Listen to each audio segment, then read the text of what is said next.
Welcome to Red Salad Review. Welcome back to. Oh, fuck you, Lou. You really fucked me Oh, up. that's me. Oh All right, my you're the one God. talking. Oh yeah, the fearless leader blaming I had it going the first everyone time. else. You fascist. Yeah. Come on and love me. Perfect. Welcome to Red Salad Review. Happy New Year, everybody. It's 2024, and we are back. We are back with Kiss. Hello, Greg. Yay. Worst to best. As you rank them. Yes. Yeah. Well, they were talking about the end of the band coming up and all that, and you see Kiss shit everywhere. And people doing some of these reviews online where it's like, really?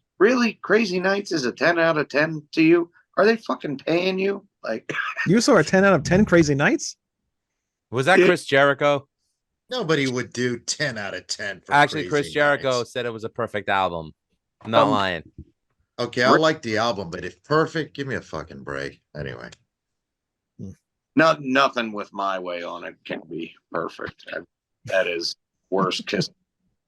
Second worst. What about that wonderful No song? Oh, that's terrible. I don't mind that one compared to My Way. Yeah, you're right. My Way is even shittier. Yeah, it is. But Bruce does really good guitar work on the album tracks for that. I mean, the 3 singles definitely float. Reason to Live's okay, but Crazy. Yeah, I like it. It's a good song, but yeah. And Turn on the Night, seriously. But anyway. Yeah, we're not going to do that album yet. What do you mean, yeah? Not you yet. Just said it was the greatest Kiss album of all time. If he said that, run away. Happy New Year. This will be the last show that Manny will be a part of. Because it'll be exclusive to Almost Human. But we're doing a Kiss, I guess, like a ranking of all the Kiss albums. And Greg, you've been wanting to do this for like almost a year, I think it's been. But we're going to finally do this. I've been ranking them and writing this shit up for like 8 months, and it's driving me crazy. I keep going back and changing stuff. Well, we're going to go by your rankings. We're not going to start where everybody's ranked. We're just going to go by your list of what you want to rank these as, and then we'll discuss whether we feel those rankings are the same as we feel they are, or you're completely out of your mind. Certainly. Yeah. Right. Figuring, there'll be some fun ones later, but I think these we can all agree are pretty much subpar. But one thing I will say, going back and doing this and listening to all of them multiple times, I can't really say, even though that these are the worst. I mean, there needs to be a worst of everything when there's a best.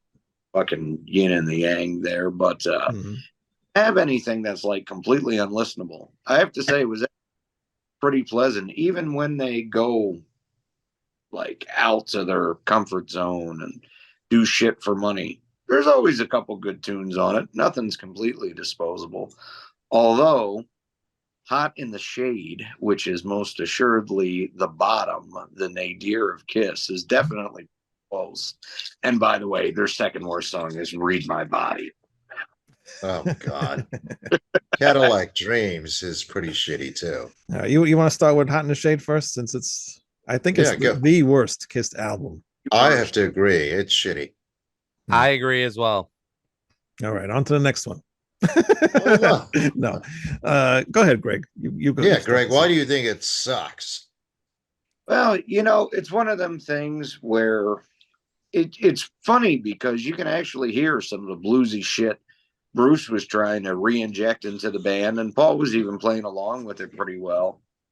And, they talk about how they loved the demos for this, and it sounded great after we've done, from Animalize, which was their first glam metal one, then into Asylum and Crazy Nights, which is pretty much Bon Jovi with a Kiss logo.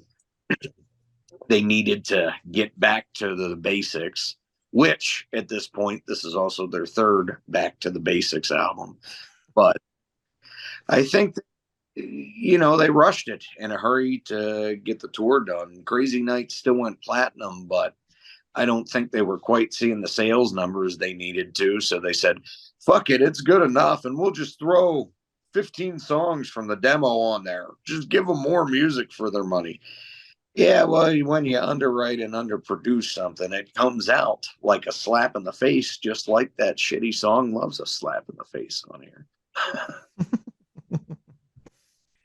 Do you have any songs that you actually like on this album, or they all just suck?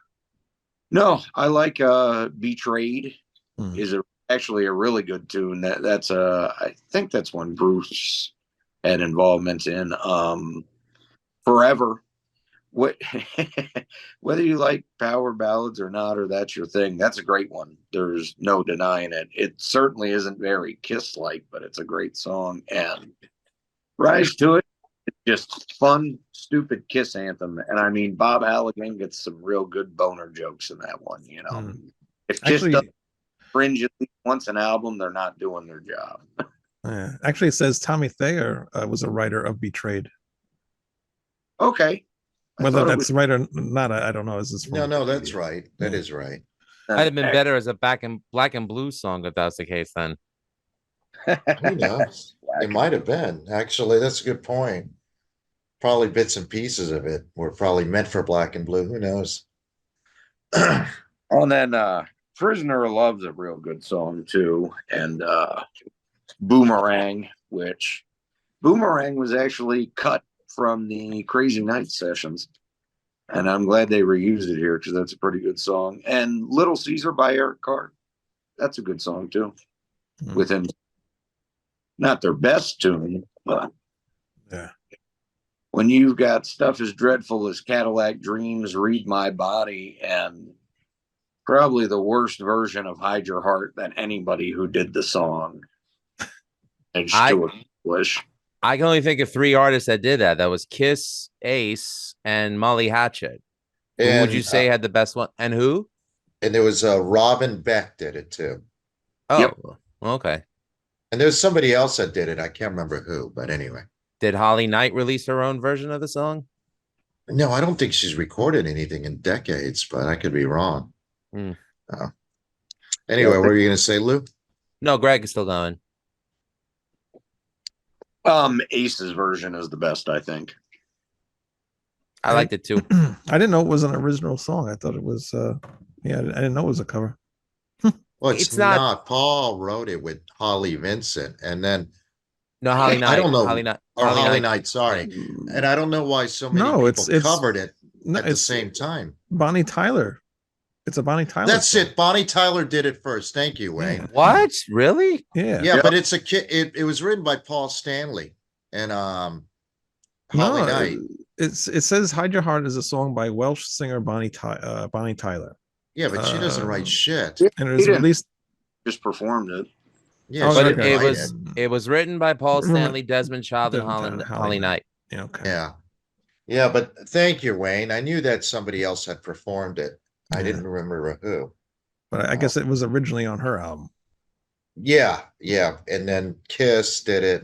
But actually, it was released on her album in 1988, and that Kiss album came out in 1988 as well. So I don't know whose was first. Oh no, Hot and Shade was 89. Yeah. All right, so she was first. Okay. That and Trouble Walking were both 89.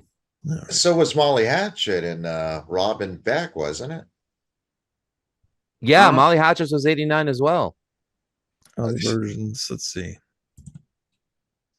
And Robin Beck's was 89 as well. That's interesting. Well, Greg, your point about the songs that you picked, if they had trimmed the album down to the songs that you chose, and maybe throw in a filler or whatever, Read My Body or Like Dreams. I'm trying not to say those songs because make my stomach turn, but if they had shortened the album, I think I would have enjoyed it more. I guess during the CDAs, they wanted to pack as many songs as they could.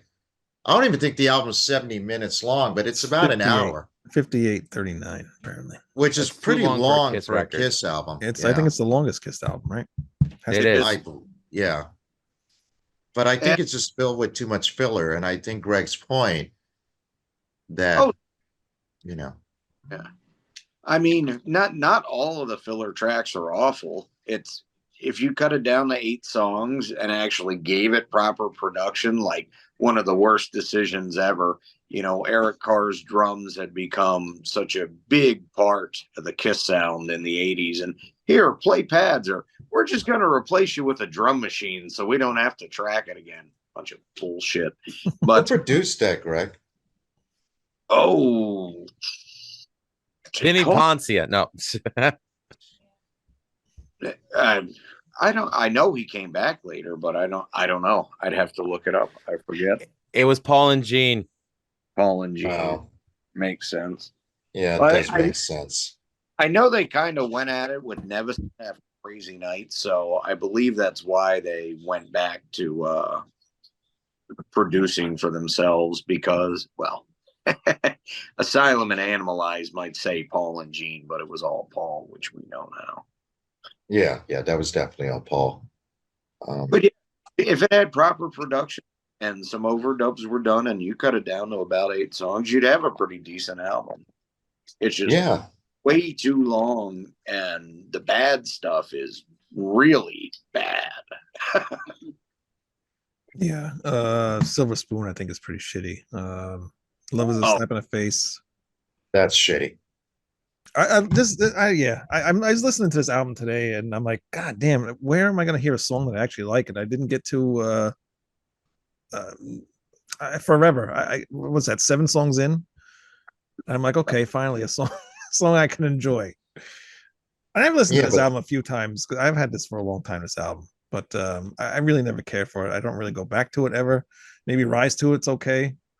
I used to like King of Hearts, but then after listening to it today, I'm like, eh.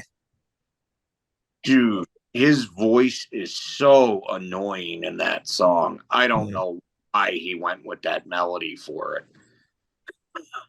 I can tell you why, because they didn't have a producer.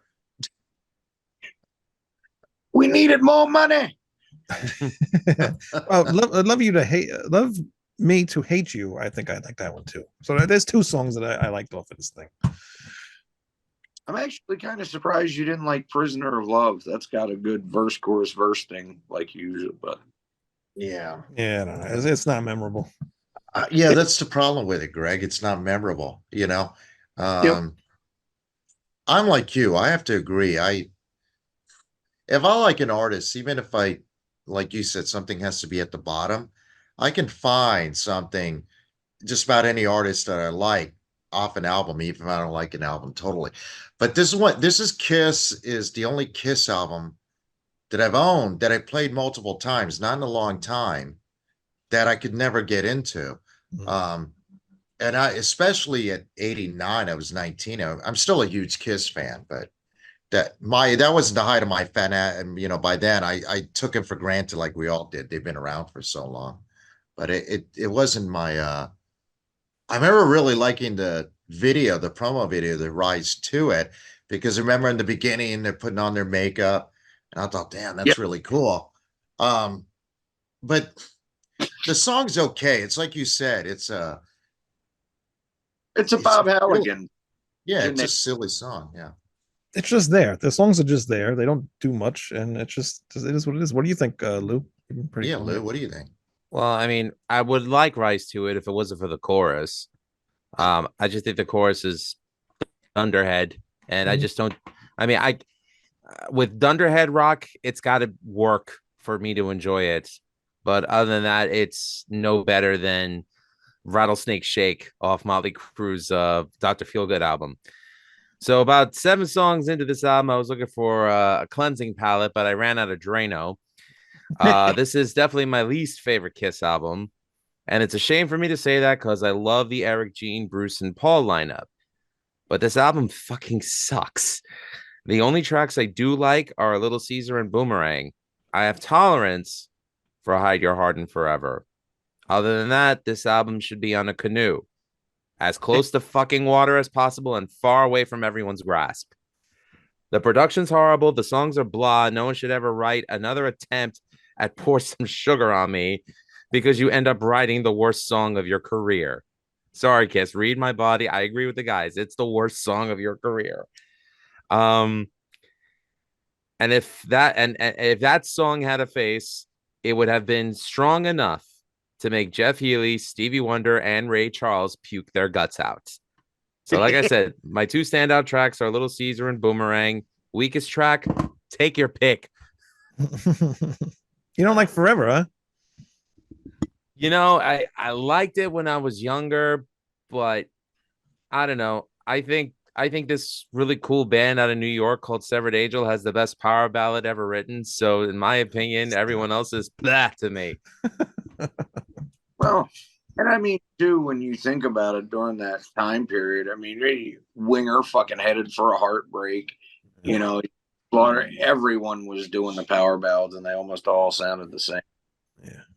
I mean, look, there's a lot of power ballads that came out around that time. You know, you take your pick. You know, you got Steel Hearts, Never Let You Go, Angel Eyes, Slaughter's Fly to the Angels. Mr. Ali, B, I want to be with you. Yeah, that one too, which is probably the most money that Billy Sheehan and Paul Gilbert ever made in their lives.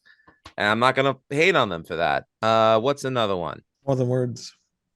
What's that? yeah, but More that's Than Words slightly Extreme. different than Yeah. the ones. Yeah, I that's mean, got more artistry to it than the ones we mentioned. No, it's I just think there's effort behind it. You know, like Well, it doesn't mean you have to like it, Wayne. I'm just saying it's not. it's terrible.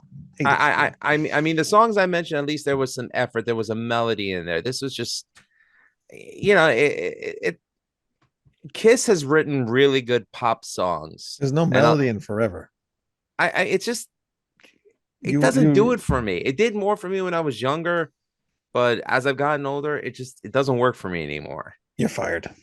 Thank you, and I'm back.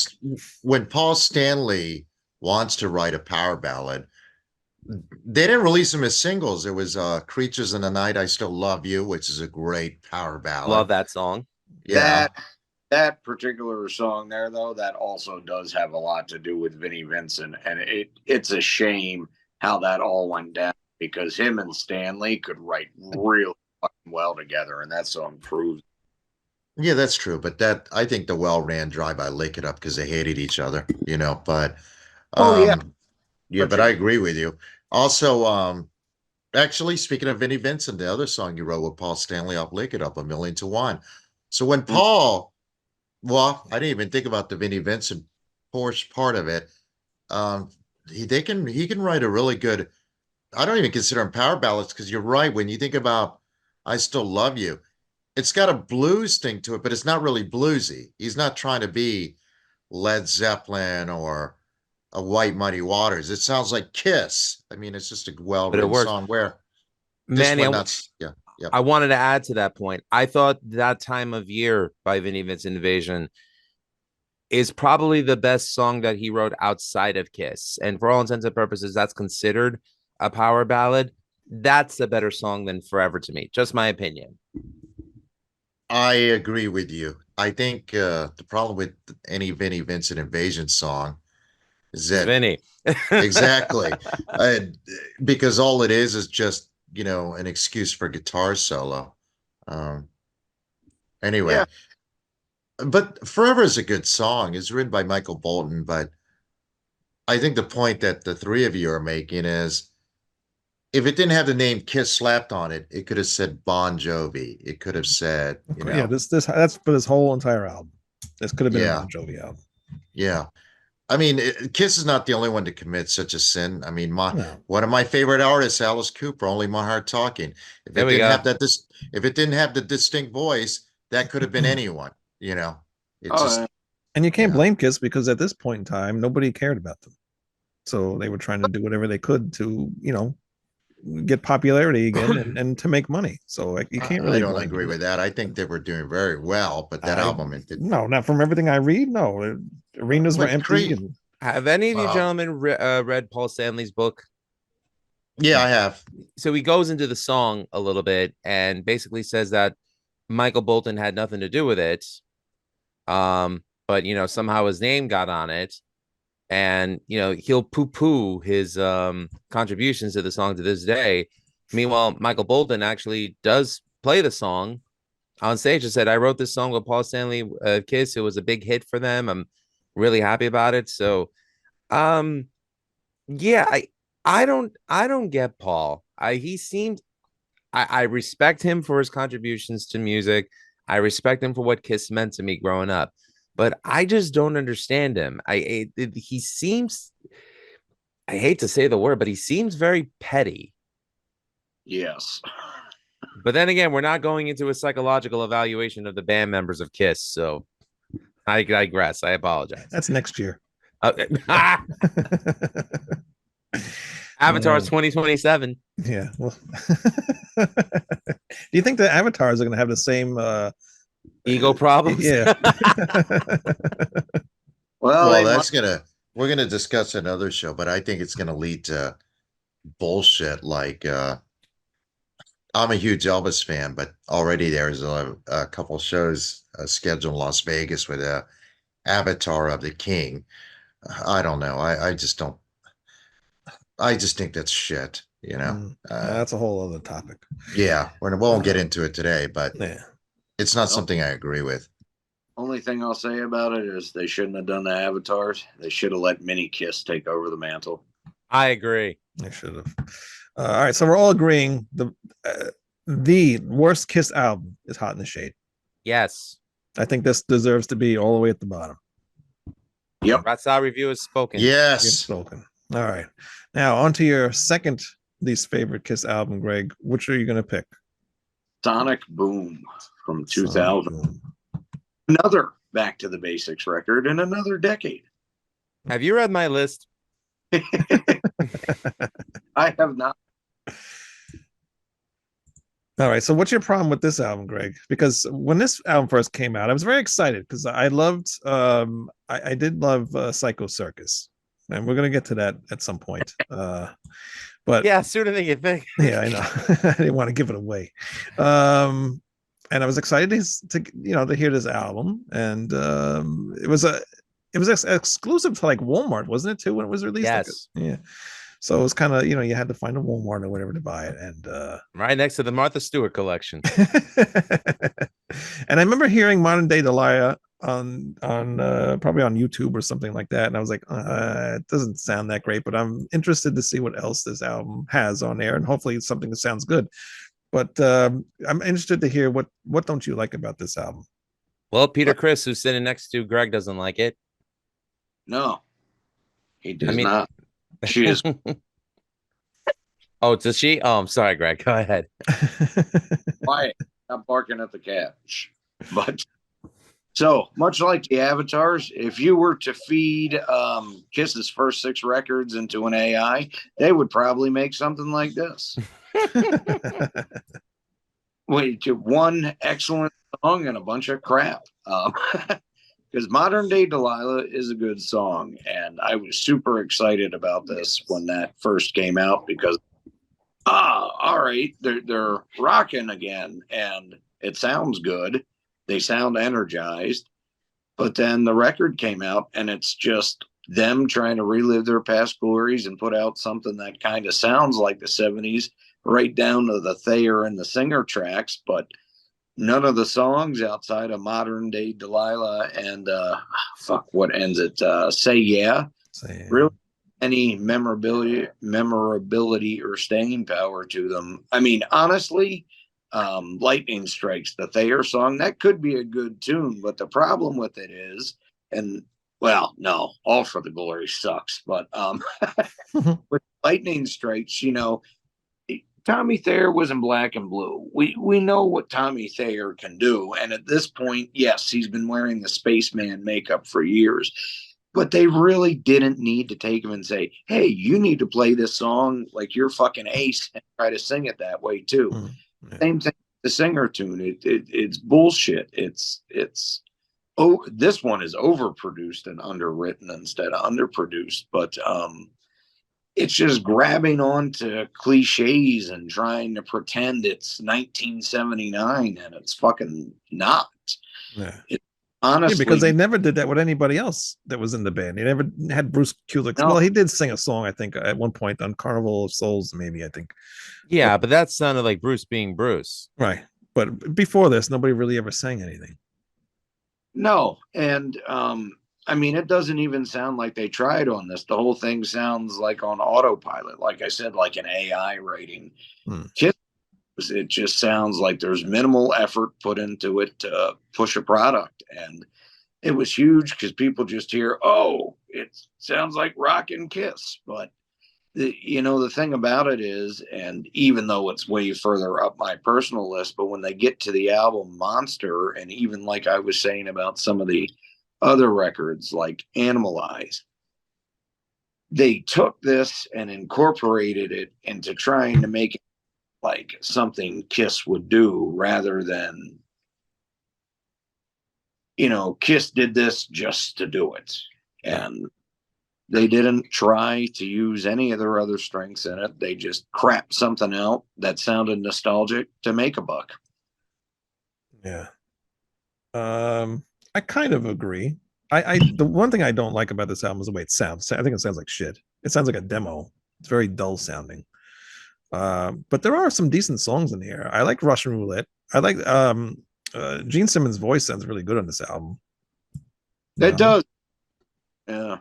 What did you say? The Russian Roulette's okay. Yeah. And I actually do like Say Yeah. I think that's a great ending song. I mean, it's very catchy. Oh yeah, that's one of the two I really like, and that's Shade was last because there's no classic Kiss song on it. This one I would definitely modern day Delilah, and Say Yeah, sure. And I like Dangerous, even though it's kind of corny. I knew it. I knew it. I could. My wife always finds these songs that I like, and she just laughs when the choruses get to there. And then she if she heard this, she'd be laughing at me right now. But yeah, I do like this more than I thought I did, because I remember listening to it and I was like, it's not what I really want to hear. But listening to it today for the show, I'm like, it's not as bad as I remember it. I kind of do like modern day Delilah a little bit more than I used to. But the album's not that bad. So I don't think it deserves this spot. I think maybe it is another worse one than this album. But what do you think about this album, Manny? I actually like it. I was excited when it came out.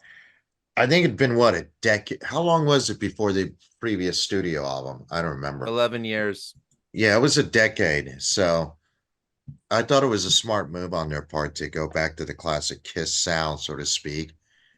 It doesn't really sound that classic to me without Ace's guitar. No, and that's not putting down Tommy Thayer. He's not Ace. He shouldn't try to be Ace. He should be himself. But I actually like the album. Is it memorable?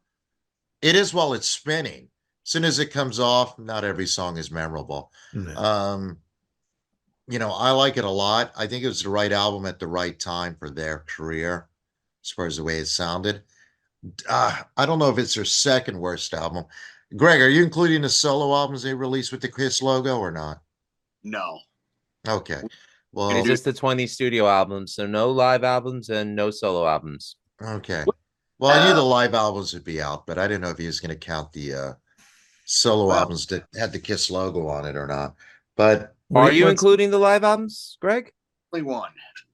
Only one. You can't count a live. That'd be at the top of the list. It is. See? Spoiler alert. But yeah, well, in all fairness, that's how you even it to 21. So 7 episodes of this. What would you say, Greg? You're cutting in and out. What did you say? I said it doesn't get a number. It's the GOAT, the greatest of all. Oh God. On it. Yeah, well, I don't have much more to say when I said, but I do like the album. Do I love it? At the time, I really loved it. But I think I was so hungry for new Kiss music that probably influenced that. But I don't really listen to it now, not because I have anything against it. It's just when I think of a Kiss album, Sonic Boom doesn't always come to mind. But I do enjoy the album. And those are my 2 cents. So Lou, and that's what's funny, man. You said you don't come back to this album often, but you probably go back to the 70s Kiss albums often, right? Yeah, I do. In the 80s, but I would say it's nostalgia, but not really, because I never stopped listening to them. It's just because they have good songs on them. Yeah, that's true. That's true. You know? Yeah, and but even the Kiss albums I didn't care for as a kid, like Dynasty on Unmasked, believe it or not, I actually love those albums now. As a kid, fuck that. But as an adult, especially the older I get, I really appreciate it. But then my musical palette has expanded, beyond when I was a So do you kid. think that would happen? I mean, you're old now, so I don't know how much older you're going to get, but But when not you get much older, if I keep doing this podcast. But anyway, go ahead. When you get even older, do you think that this album might grow on you? Wayne being ageist. No, I don't. I don't think so. I think if anything, it'll even diminish even more in stature. I don't. Yeah, I think so. Yeah. I agree. Plus, the other thing too that's different is as a kid, I had a lot more time and a lot less albums, so I can spend even if I didn't like an album, I goddamn was gonna play that thing over and over again because I spent hard-earned money. Right. Now Now I'll your buy an time album, is listen- your time is diminishing. So yeah, definitely. My God. By the minute, and so I don't spend as much time as with an album like I would have as a kid, which is kind of a shame. But yeah. anyway, I anyway, totally I don't know if I would put it there. I'd probably put Psycho Circus below this, but I still like the album. Anyway, Lou, you're up. Interesting. Go ahead, Lou. Next week, Wayne will be singing "Swing Low, Sweet Chariot" to Manny. Oh my God. So I sorry, that was inappropriate. When I die, you guys are gonna cry like a bunch of bitches. Now go ahead. I love you already, bro. So I have to agree with Greg. This is my number 2 least favorite Kiss album. It's interesting. That's why I'm dying over here. No pun intended. But Modern Day Delilah is my favorite track on the album. It was a killer riff and a good song. But what started as a promising album turned out very disappointing. And it all starts with Russian Roulette. Once Gene falls into the same redundant cliches that became his calling card in the 1980s, it begins to lose me. And it gets worse with Ain't Nothing But a Good Time. I mean, Never Enough. Right. Yes. Thank you. I forgot to mention Wayne, that. shut the fuck up because you played that Yes. song on your radio show. So don't even give me that. I never played Never Had You Nothing played Never It Enough. wasn't me, dummy. It's when the station. It was If AI, anybody has right? no, if anybody doesn't know, I do a radio show at 10 p.m. Every Wednesday on freeworld.fm. But Shameless plug. yes, if you're not connected or if you get kicked off, it automatically goes to an automatic playlist, and whatever's playing at that time, it goes on. So Well, that playlist hates you then if it played Yes. that song. I got kicked off and then I got brought back on, and that's what was playing. So it wasn't me. Okay, it's an automatic playlist. What was nice though was that some kind of Polish song actually came in and interrupted it a little bit. So I'm like, thank you, Pirate Radio. I don't like Poison. I know you don't. You'll never hear me play Poison. Okay, well, thank you for clarifying. I'd rather drink Poison. Hey, I already made the Drano joke. Anyway, more Gene cliche redundancy on Yes I Know. Stan sounds like it would have been better on Psycho Circus. I thought that was an REM cover. Wrong stand. But I actually like that one. Not the REM, I mean the Kiss version. I can't stand REM. That would have actually been cool if Kiss had covered it, though. That would have been.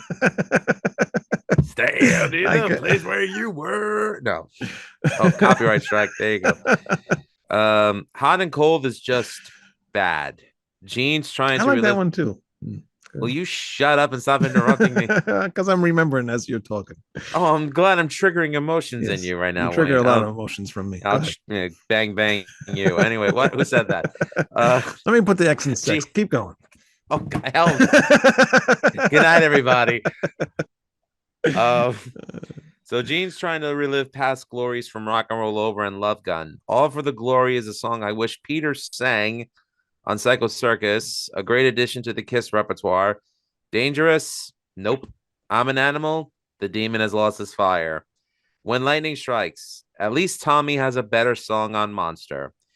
Say Yeah? How about Say No? How fitting was this originally exclusively sold at Walmart? It fits right up there with the Martha Stewart collection. Standout tracks, like I said, Modern Day Delilah, Stand, All for the Glory. Weakest tracks, everything else. Did you like the bonus CD of all the re-recorded? No, I hated it. Hated it. I listen. The reason why I love classic Kiss even for all it's perfect in its imperfections. Yeah. There was a hunger there. This was a cash cow. And I don't look, when a band like Paradise Lost redoes an album from 30 years ago to make it more updated to sound like what they're doing more now, it's fine. Because they're changing it up to reflect where they are currently. I can respect that. I think they lost the rights to that though. So that too, that's what happened. But Lacuna Coil did that recently with Comalize too. So I can respect that. You change it to reflect where you're at now artistically. There was no difference between the songs that they redid on that Japanese on that second CD. Yeah. There was no difference, stylistically between that and the originals. So what's the point? Yeah. I mean, I was so excited to get that Japanese CD too. I bought it, and then they released it on this, and I was pissed off. It's like the point was that these greedy bastards wanted to cut out the middle guy and just directly license songs and movies through this version. Yeah, this is true because those songs appeared all throughout the Kiss Scooby-Doo animated film. That version, but a producer or director who's my age or older, maybe even younger, they're going to want the original Kiss classics the way they remember them. They're not going to want the re-recordings. It doesn't matter how good the re-recordings are anyway. That's not going to overtake what they originally did, whether it's Kiss, Paradise Lost. I don't remember who else has done that shit, but Twisted Sister, But wait, what, Greg? Manny, Greg, what were you saying? I said, I can tell you the one that still pisses me off the most. Diamond Head. Adler, that Diamond Head album should have never been recorded. Play it live and release it like that, but not studio recordings.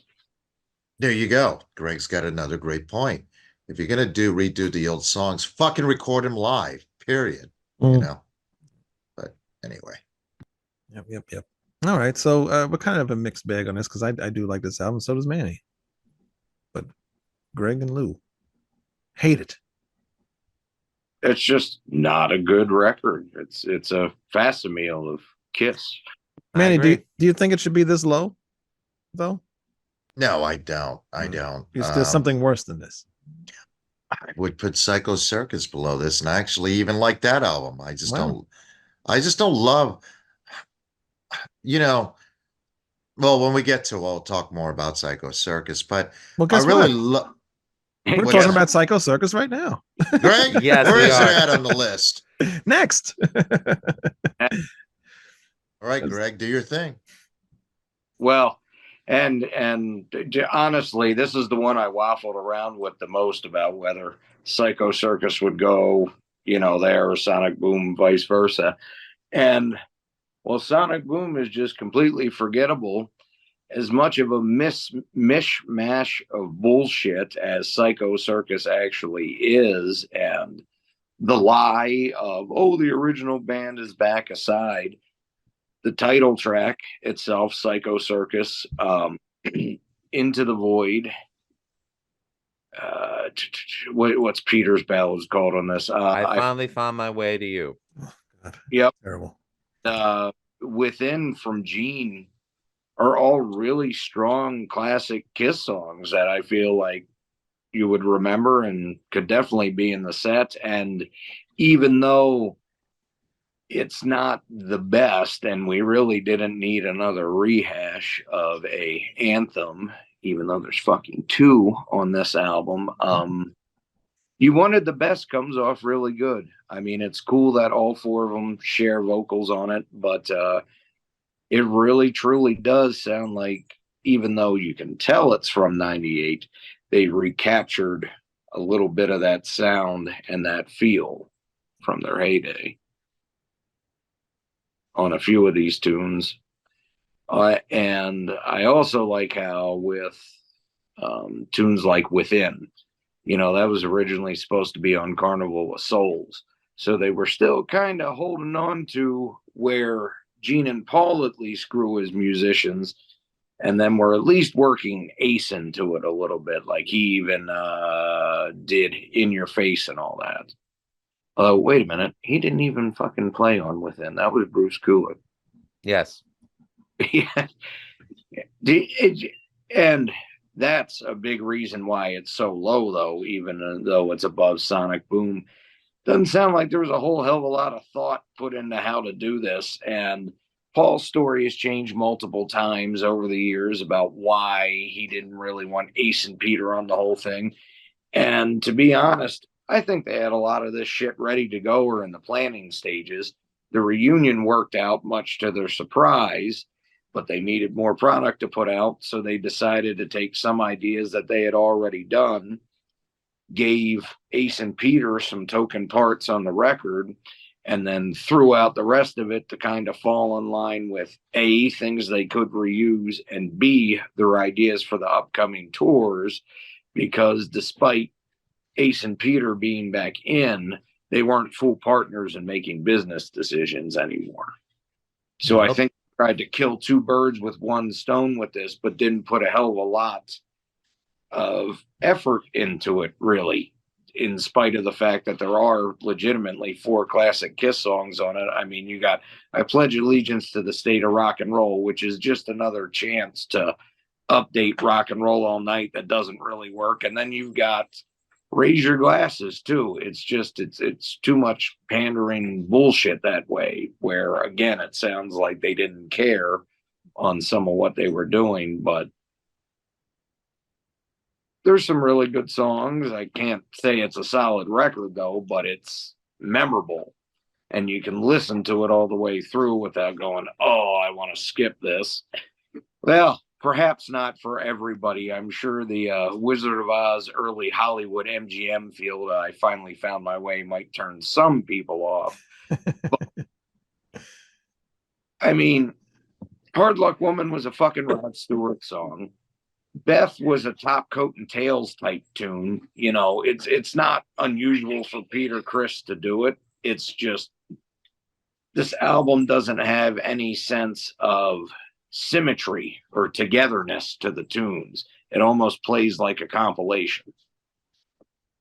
So I don't feel like it gets enough steam going that way, but the tour was hugely successful and it was a spectacle. So it obviously did what they wanted it to do.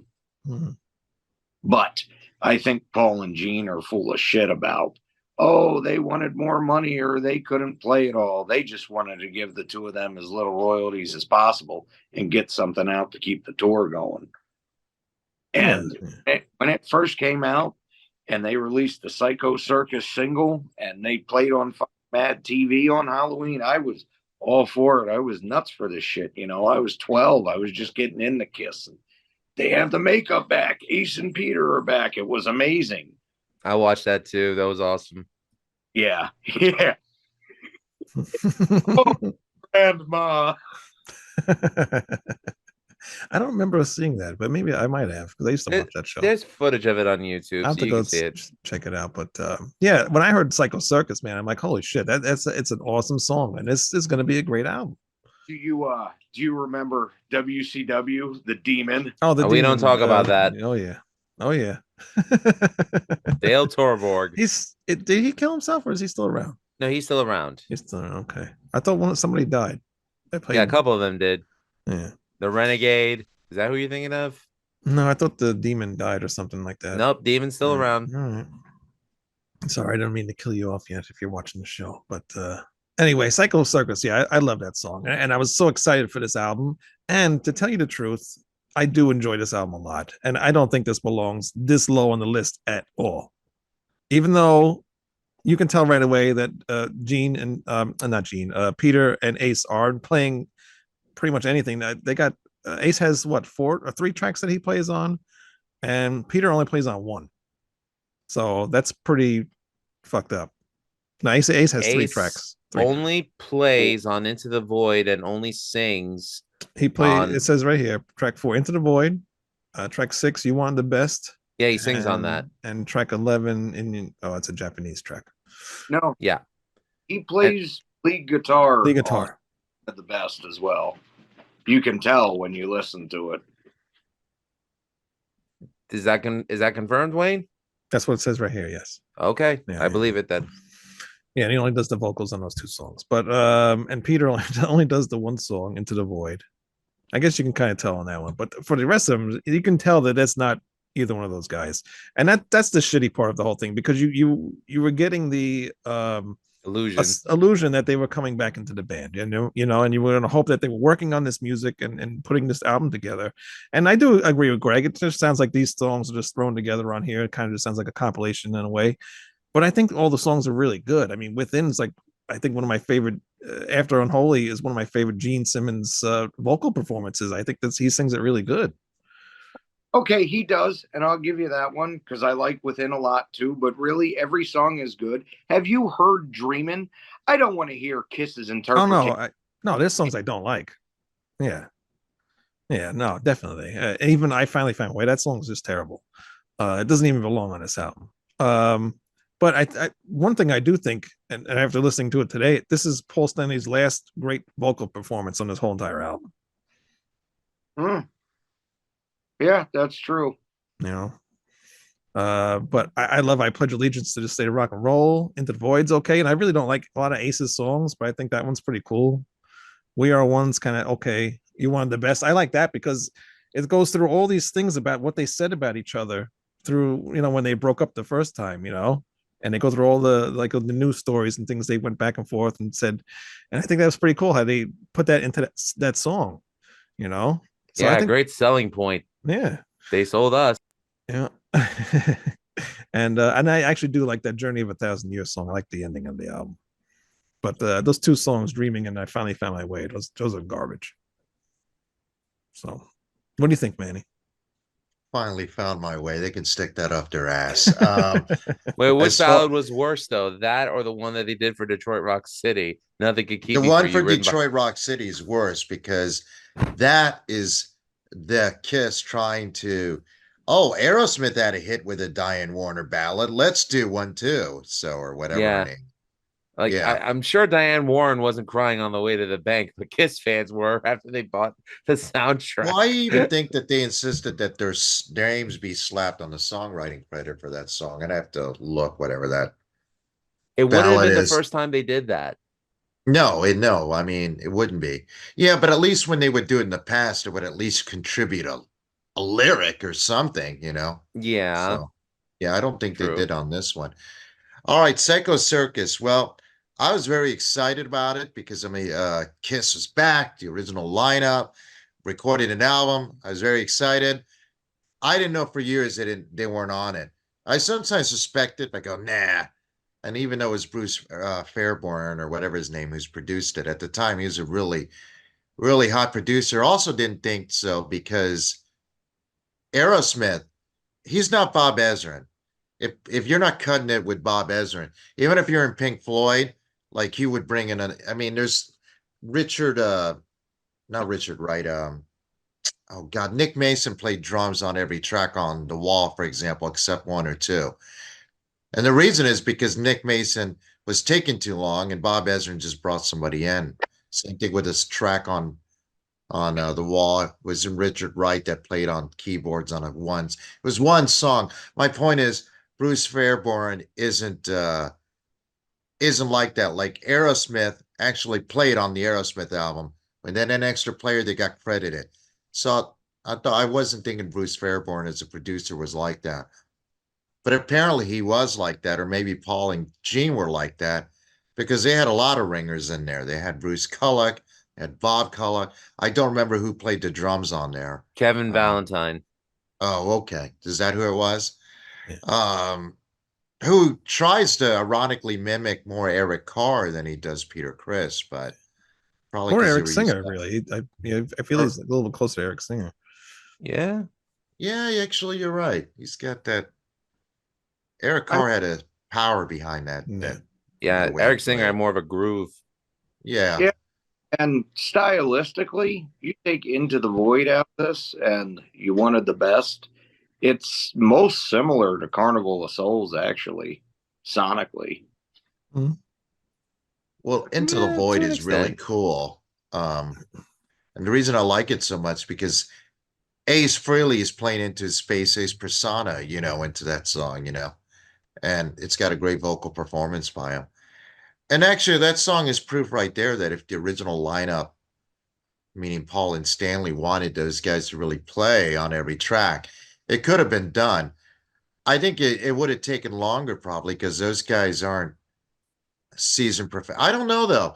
Ace gets a bad rep, but how many albums have Ace Frehley done since he's left Kiss a second time around compared to what Kiss has done? Yep. So I think since Anomaly, I think he's got like 6 or 7. yeah, so he gets a bad rap for not for being unprofessional. I think Bob Ezrin during Destroyer got mad at him because he didn't show up, so he brought in Dick Wagner. I don't think it had anything to do with Ace not being able to play. Peter Criss is another story. Peter Criss is inconsistent, but I'll defend Peter Criss. He's not a hard rock heavy metal drummer. He was a R&B guy before he got into Kiss. The fact that the kind of playing he did probably helped their sound actually because it was so different from your John Bonhams or what have you. Yeah. Anyway, back to Psycho Circus. I was really excited. I really liked the album a lot. I still like it a lot. I'd still probably put it below Sonic Boom, but I do like it. I do like it quite a bit. And I like it mainly because it's Kiss embracing their inner cheesiness with Raise Your Glasses, and which is completely corny, but I like it. And except for that ballad, they can shove that up their ass. All right, Lou, you're up. Before we get to Lou, I forgot about this. Insane Clown Posse had an issue with the album. Anybody hear about that? Well, no. What was their issue? That Kiss don't suck? Didn't come with enough Fago? No, they because it was called the Psycho Circus. Their whole thing is they felt Kiss stole their shtick because they had the whole Dark Carnival thing. And if you look at the intro to the song Psycho Circus, yes, it does kind of sound similar to the intro to whatever fucking Insane Clown Posse album that is. However, it's a carnival barker type thing. They all sound similar. If we're going to bitch about something like that, then Blackie Lawless can come out and say they both copied him from his Inside the Electric Circus. It's stupid, but it's ICP. They're not bright people. No, but they did. Not only that, I doubt Kiss and Gina and Paul were listening to that. They probably had no idea. Well, actually, they probably did see Insane Clown Posse because they weren't in WCW at like almost the same time. No, not until 1999. Yeah, that was crap. Okay. I mean, they were in ECW in 97, WWE in 98, and then they went to WCW in 99. So they wouldn't have been for each other. But it's funny, and I used to love ICP. And I kind of remember this song, and they referenced this whole situation in one of the songs, and they wrote, "Fuck Gene Simmons, you make me sick. Psycho Circus, you stole my shit. Spit your blood out and do your dance, but I'm gonna kick that ass through your leather pants."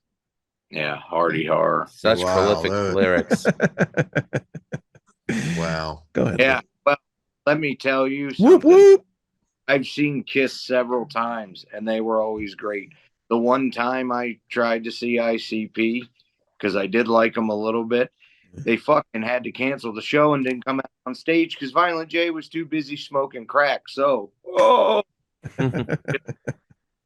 They ran out of Fago that night, probably. Yeah, probably. No, he was literally sitting backstage smoking crack and didn't want to. Is he still alive, by the way? Yes, they're both still alive. Well, I know he had like some kind of problems where he was dying.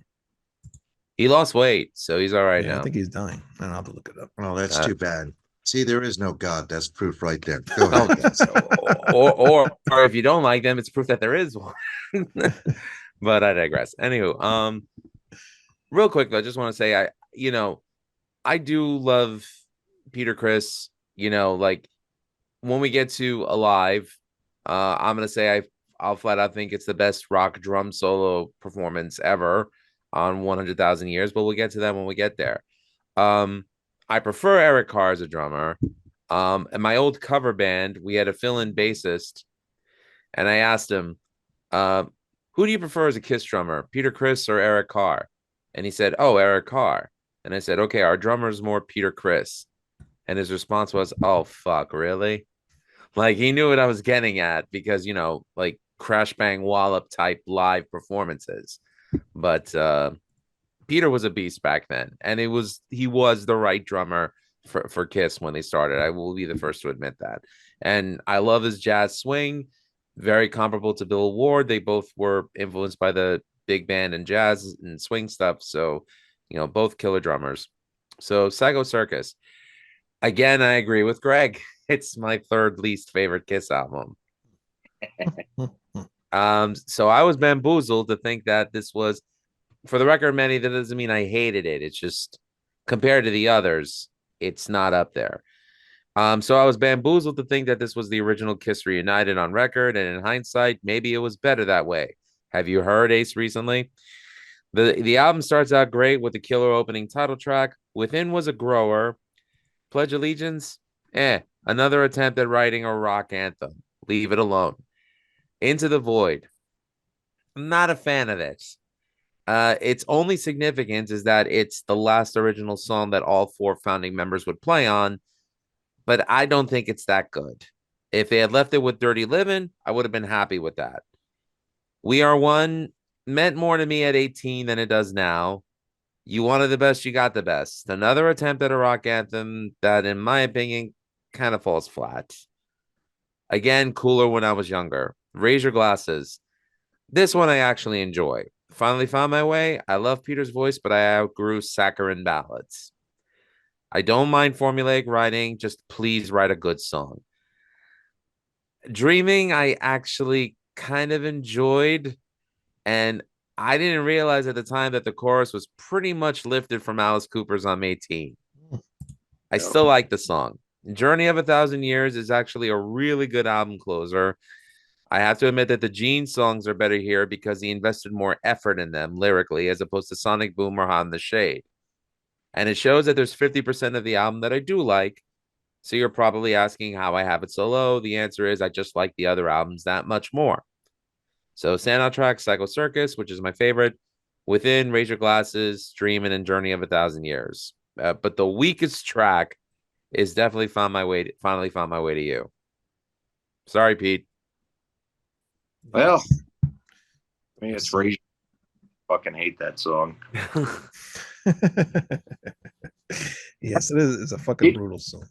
Though, to make a point with Peter and his jazz and R&B background, Paul listened to stuff like that too. And quite honestly, the rock anthem didn't really exist in the form it does now before Rock and Roll All Night. And that was, a formula with the groove and the melody and all that, and the big bombasticness and the sing-along they took from bands like Sly and the Family Stone.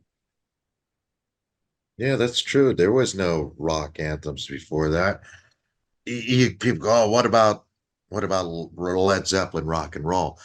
That's a tribute to the 50s, It's with the That's a 12-bar blues track. Yeah. That's not a stadium. No. I agree. Yeah, I know. That's what I'm thinking. I'm trying to think of any rock. I mean, rock and roll music by the Beatles? Actually, they didn't even write that. That's Little Richard, right? No, it's Chuck Berry. Was it Chuck Berry? I thought it was Little Richard. I guess that's the closest, Greg, the rock and roll anthem I can think of, prior to I'm sure there's a few other ones, but as far as to what we think of as a rock and roll anthem, I agree with you. Kiss invented it for better or worse. Well, let's not forget that Chuck Berry, Little Richard, all those classic artists, and I love Little Richard, but it was 12-bar blues. It wasn't, with the intention of being a quote unquote rock anthem. I mean, it was electric blues put to a rock and roll rhythm. That's really all it was. I mean, I think it's safe to say, for all intents and purposes, Kiss did invent the rock anthem, which everyone after them, still to this day, still tries to emulate. Yep, including themselves, and they do a disservice by doing something like Raise Your Glass. All right. I keep thinking of Keel's The Right to Rock. I don't like that one. God damn, dude. I actually like Keel, but that song sucks. Mm. You got it. The right. Fuck you. All right, go ahead. All right. Well, this is fun, Greg. Oh man, Lou moved. No, I'm here. I accidentally clicked the stop video. Sorry. All right. How many more are we doing? Because I got to get out of here. We're done. One more. We're done for Oh, this we're show. done? We're All done right. with this episode. Okay. That was 3 that was albums fun, an episode. dude. 3 albums. an Okay, that episode. was a lot of fun, I can't, but I guess I'm a bigger Kiss fan than I give myself credit for. I'll say that, Greg. But Good. I'm not disagreeing with your loose point. I think my problem is, I think I told this to Wayne. If I like a band, I'm probably too lenient of a fan. I'm pretty accepting, you know. There's 2 ways to listen to music. Fun, casual. I do enjoy it. I do consider them artists, but then when you guys have me put on my critic's hat on, like when we did the Alice Cooper thing, had to concede that some albums weren't strong as others, no matter how much I like them. So it's a little fun, but also learning experience for me because I just give everything a pass, you know. like So that's everything. my point. Yeah, except for that project, whatever Wayne's on. Jesus, actually, that's like pretty that. good. That's pretty good. I hate to admit that, but All right. Thanks. it kills me to admit that. Actually, it hurts me on the inside, man. Good. I hope it stabs you. Well, at my age, you better hope not, because I won't last long. Anyway, dude, that was a lot of fun. Yes, it was a lot of fun, and we'll be back next week or tomorrow or however I'm doing this. I don't know. I think we're doing this actually daily, aren't we? Daily. Well, I know I can't do tomorrow it. we are going No, live. not that way, you dummy. Oh, doy. Pre-recorded. Oh, okay. We'll see. I'll figure it out. Anyway, however we do this, thanks for watching. We'll be back next time with more of Greg's rankings of the Kiss albums.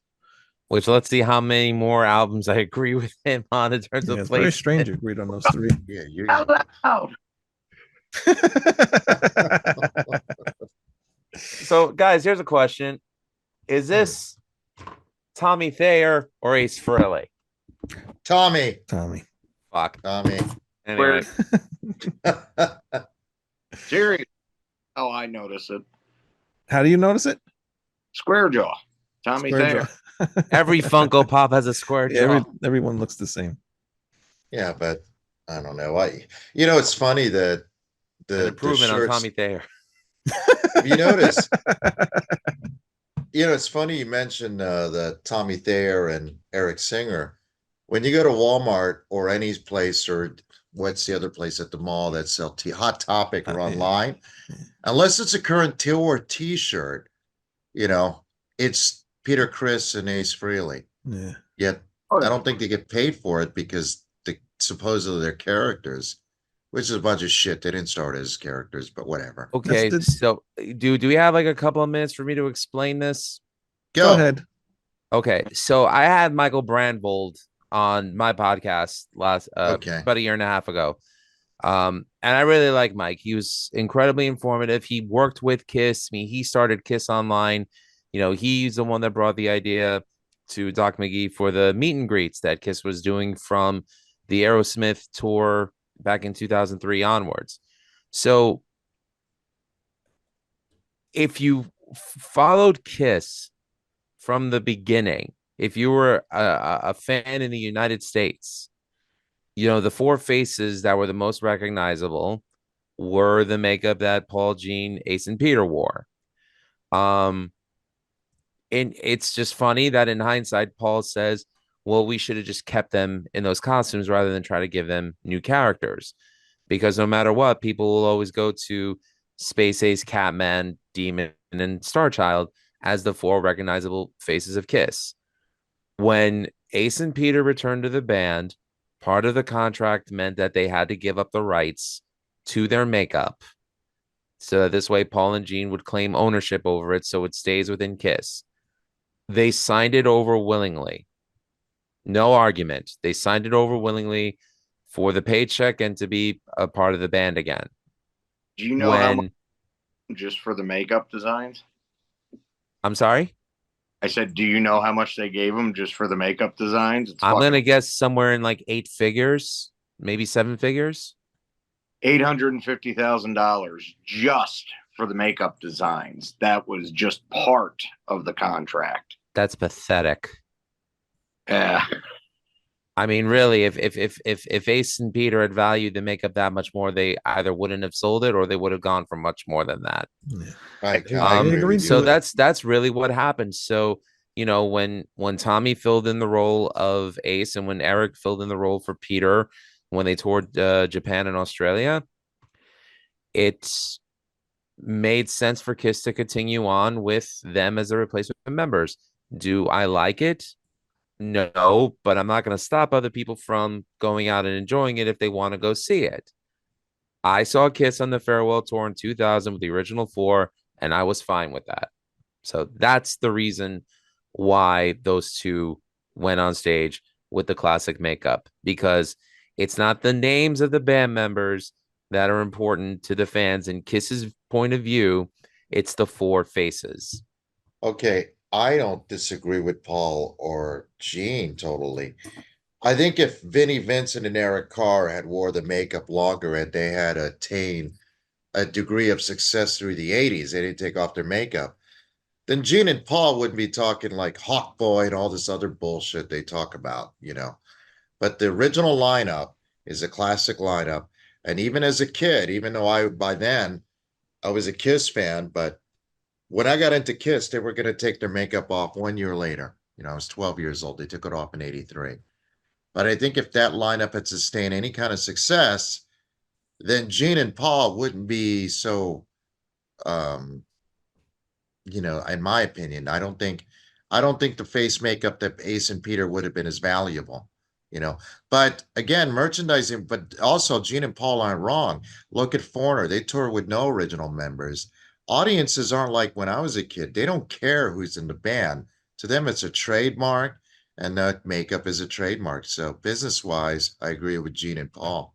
Totally. Yeah, to Yeah. further that decision, the Creatures of the Night tour was their lowest selling attendance since they first started, because you've heard stories of what Paul would say.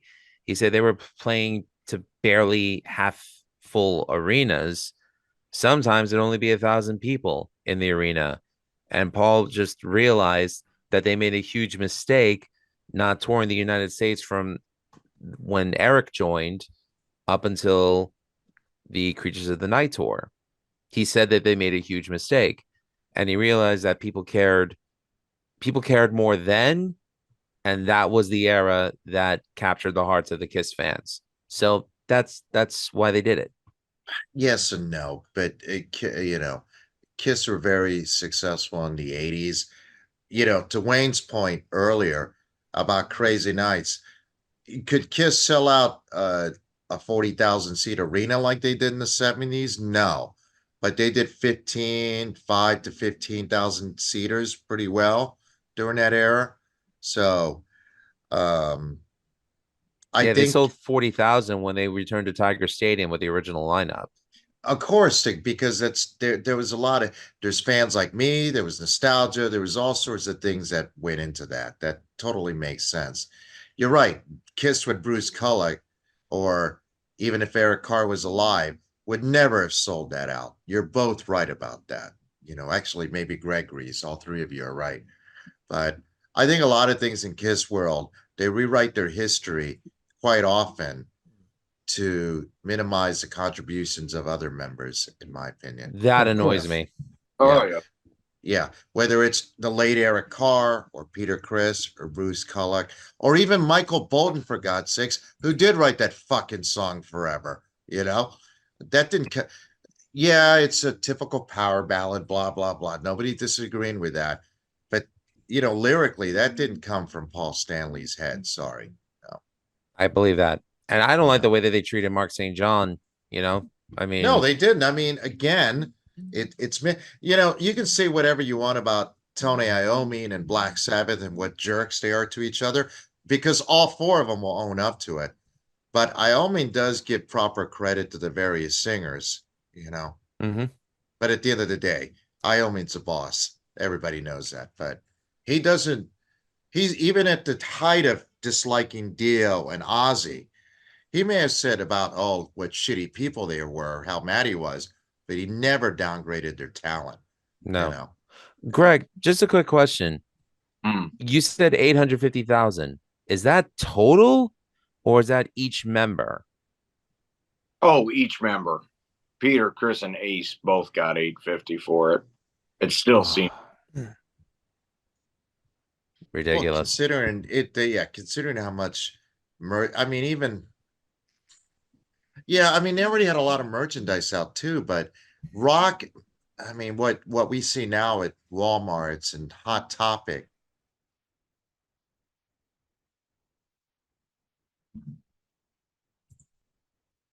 Bigger to me. I mean, that's You know, ridiculous. Dunkin' Donuts had to pay Kiss to get Ace to do the commercial. No, I didn't know that. Yeah, they had to pay Kiss for the rights for Ace to do the commercial in the Spaceman getup. Wow. That's crazy. Well, Well, gentlemen, that's I'm business. out of here. So are we. All right. Again, All right. thank you guys for watching the show. We'll be back next time with more Kiss. Until then, join me on freeworld.fm every Wednesday night, 10 p.m. Eastern.